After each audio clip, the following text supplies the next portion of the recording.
Hello everyone and welcome to the latest episode of You Deserve Fresh Lettuce. I am your co-host Rachel. And I'm Delia.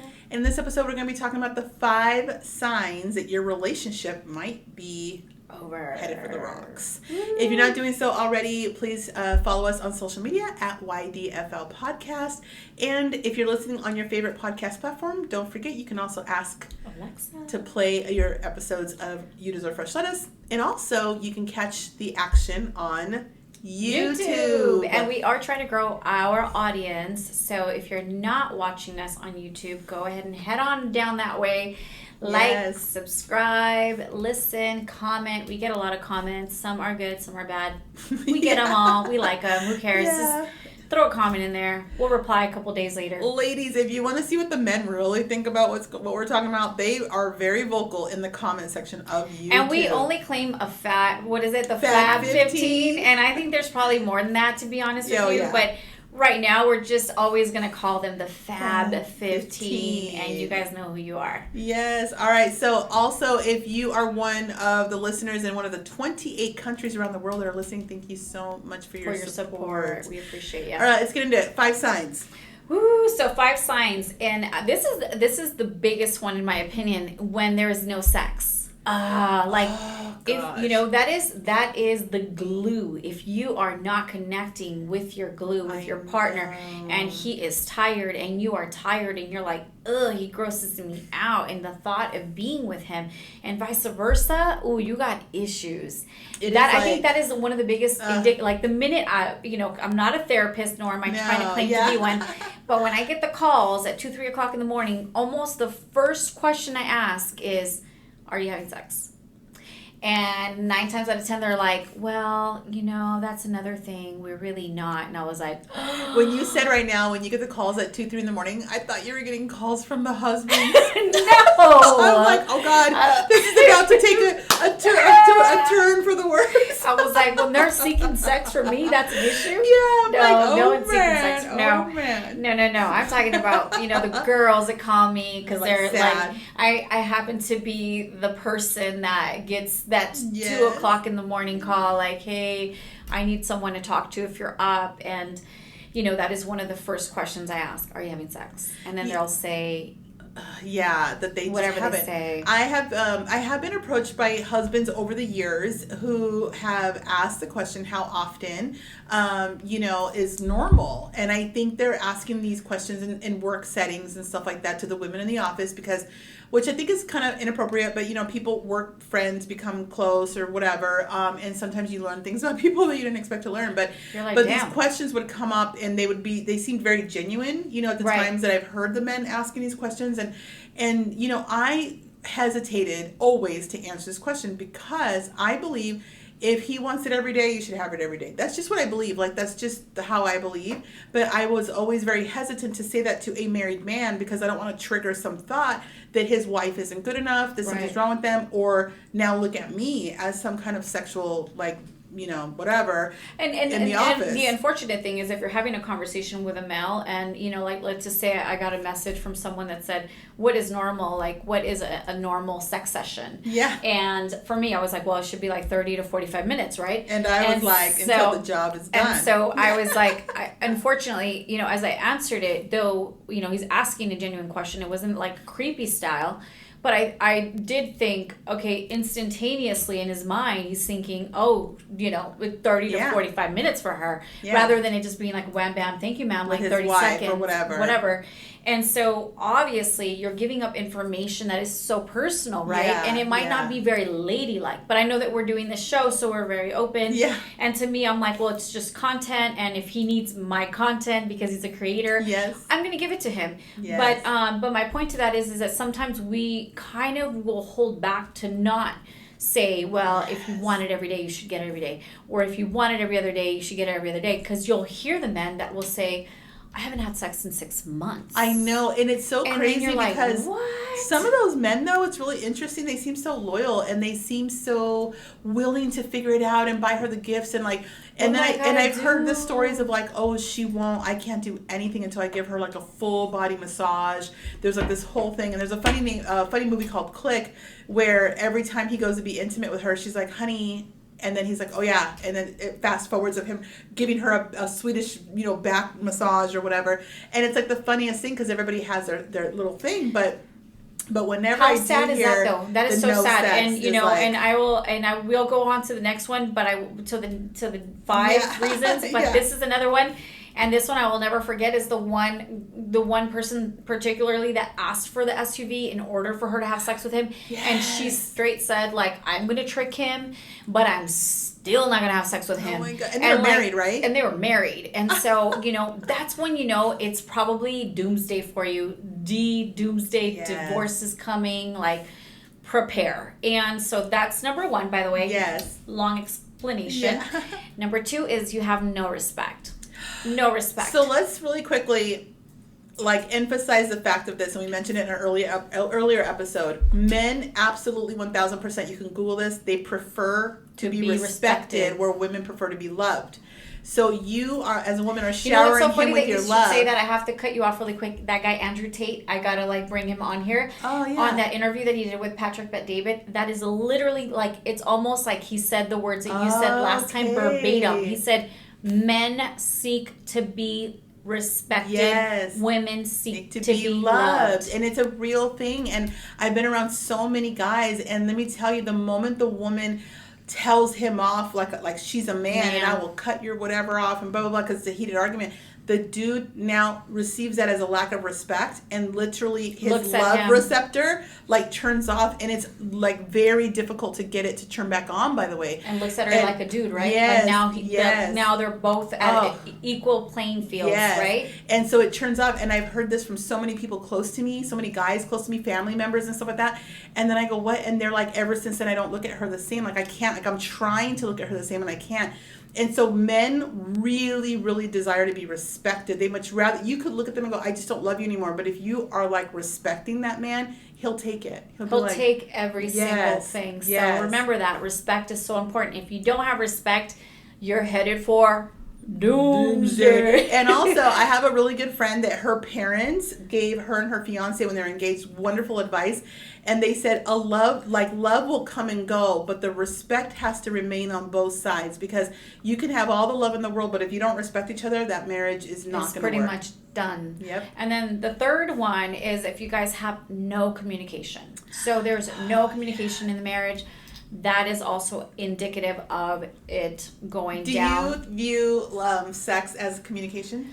I mean, yeah, absolutely. Because you have to communicate with them, and you have to communicate that, this is not cutting it for me. Yeah. That this once every 6 months, the me having to buy you the gift, the me having to do it click and show you that I did give you a massage, that's a big deal. Yeah. And, also, I will even kind of, take it on a side note. Then guys are very infamous for this too. And it drives women nuts, by the way, and to the Fab 15 that are listening. Yeah. And this has happened a lot. When they make plans or they don't include you in the plans, and then they assume that you should know the plans. And I know this would happen a lot to me where the whole family's knocking on the door, and I'm like, what's everybody here for? And they're like, the barbecue. Yeah. And you're like, wait, what? And that used to happen to my mom. And it's you're Latina, so you want to make sure that there's all of the side dishes are ready, and you're not my house is always clean, but there's always the tidying up extra when people are coming over. And it's when were you going to tell me that you're planning this backyard barbecue with again, being Latina, you have 20, 30 people roll up. It's a whole party. And I know that's maybe on a tangent, but that is a lack of communication that is so important, by the way. And so often, and I agree with you, and so often there's also a communication breakdown just at the moments of things that happen that women, we often think are I don't want to make a big deal about this. I don't want to make a big deal about that woman, that dude's wife that comes around hanging on my husband. I don't like it, but I'm just keeping it in. I'm maybe a little resentful, and I'm not speaking my mind. I'm not revealing to my husband hey babe, I don't want to make a big deal about this between you and I. I really feel uncomfortable with the way she operates around you. And you have to get it out, and you have to communicate in a really calm way, by the way. Yeah. Because otherwise it's going to really boil over. Yeah. And it's so important that you communicate. I think that is so important. Or, if you're a female that is not responsible and you got your family in debt, and you forget to tell them that you maxed out the Amex, and that because you maybe run the bills, or you run the checks, or you send out the whatever, and all of a sudden, like, you forgot to send the mortgage because you decided to go buy yourself like some real fancy. Like, that is lack of communication, and it's so important just to get it out and just be like, hey, this is what's happening, like, sorry to break it to you, but this is what I did. Because I think that if there is no communication, whether that's in love, finances, in family, whatever, like, it's really going to break your relationship down. It really is. And I also think that there's a fine line between communicating and like nagging. Oh my gosh, and yes. I think we have to be really mindful. Delia, you always say it's not what you say, it's how you say it.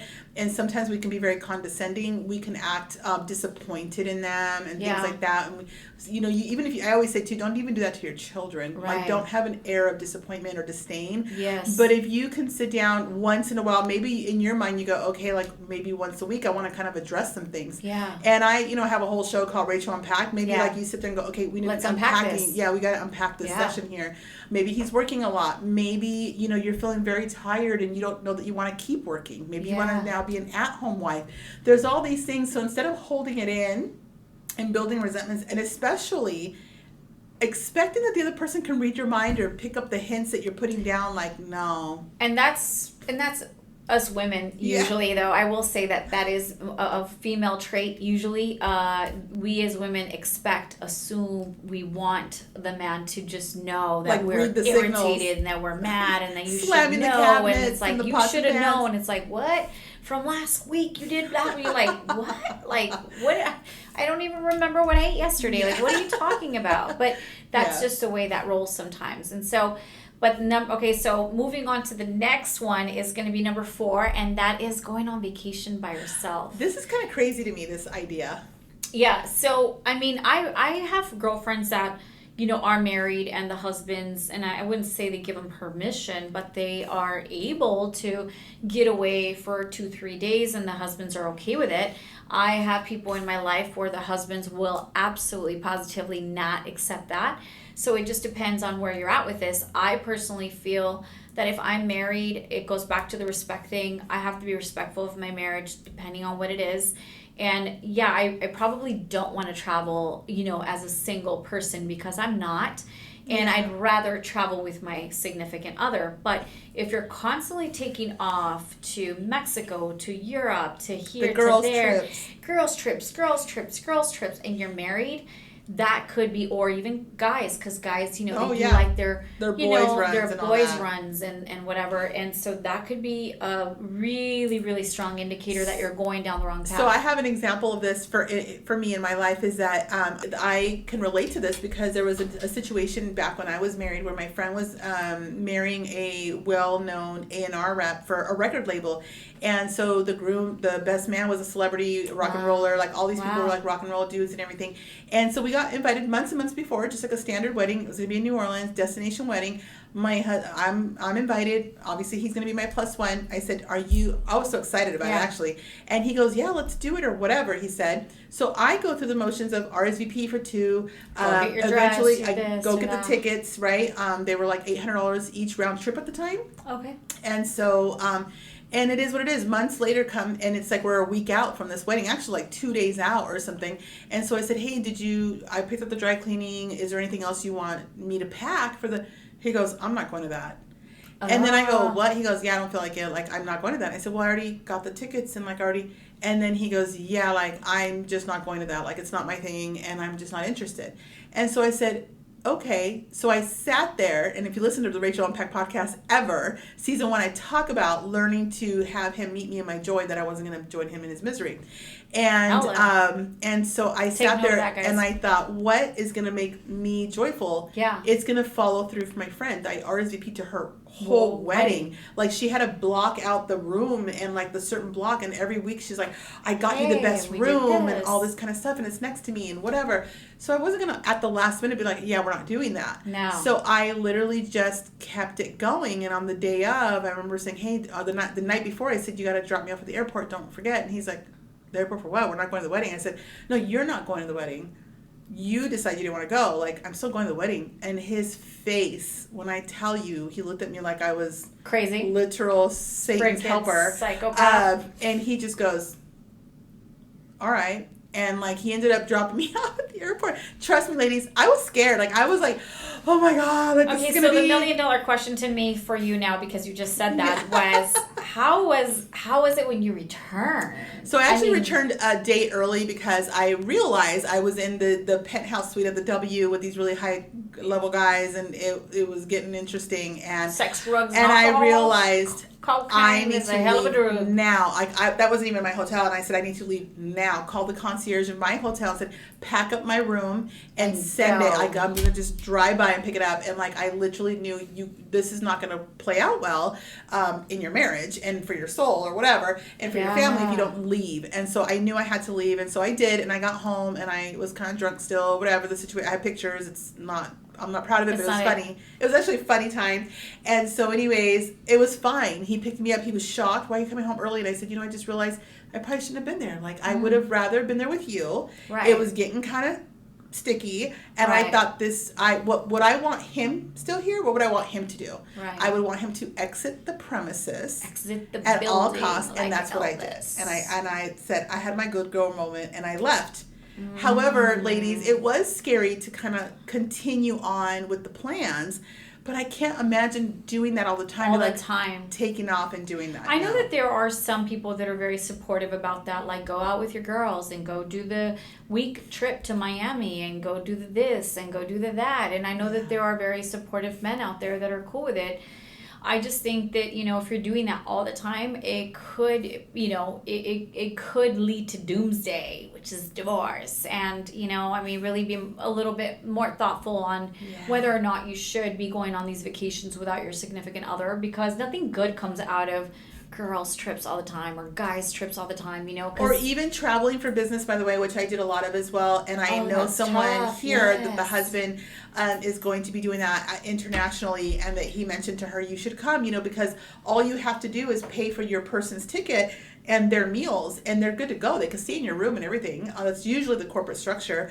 And so when she mentioned it to me, I said to her, you do everything in your power to go.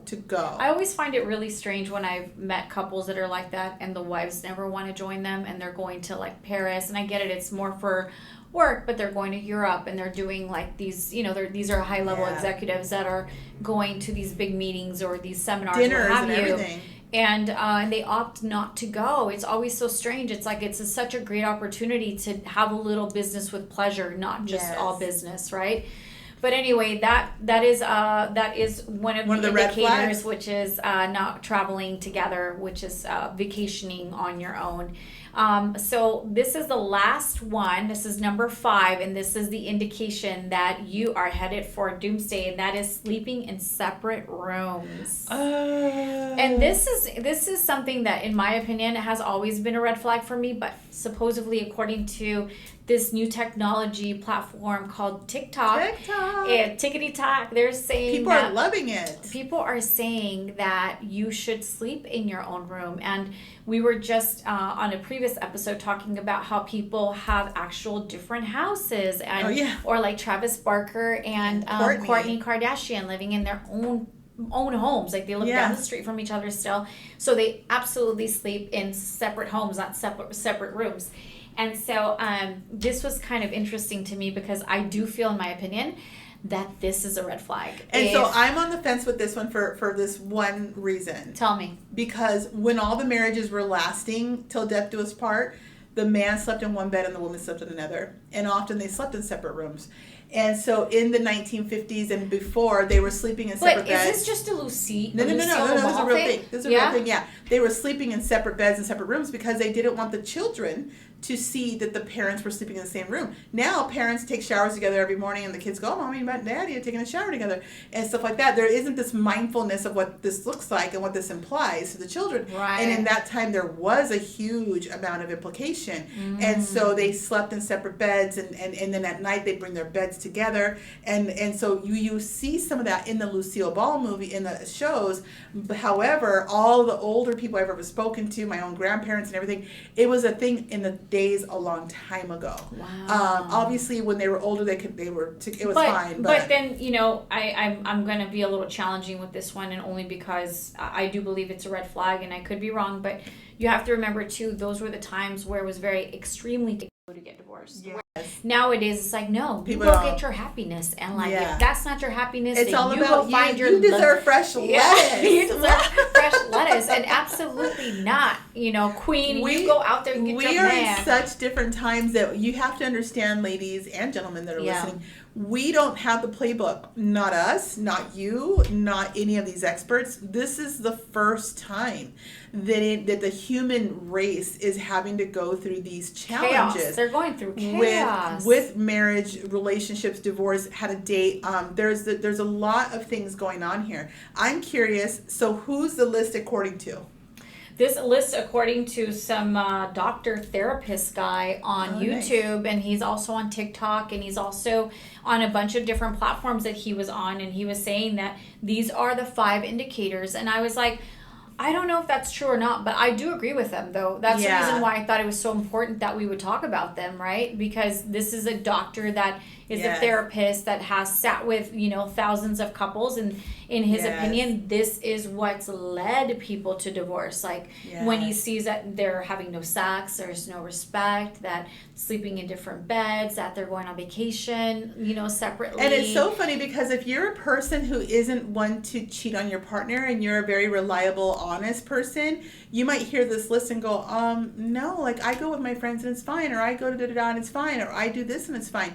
You have to remember, in most cases, it leaves room for something to go wrong.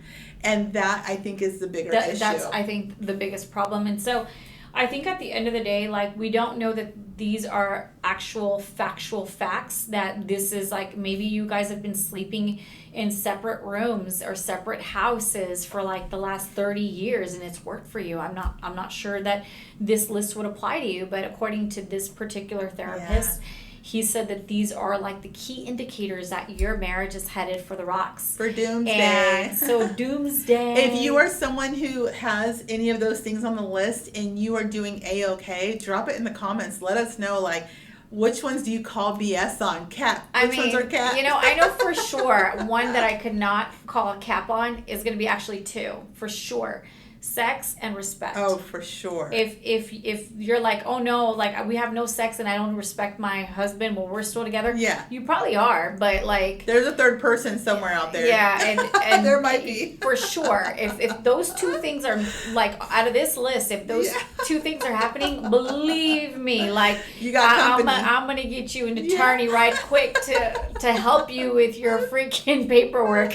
Oh man. Anyway, so this is some lists that we came up with, some doctor came up with. We wanted to share with you guys.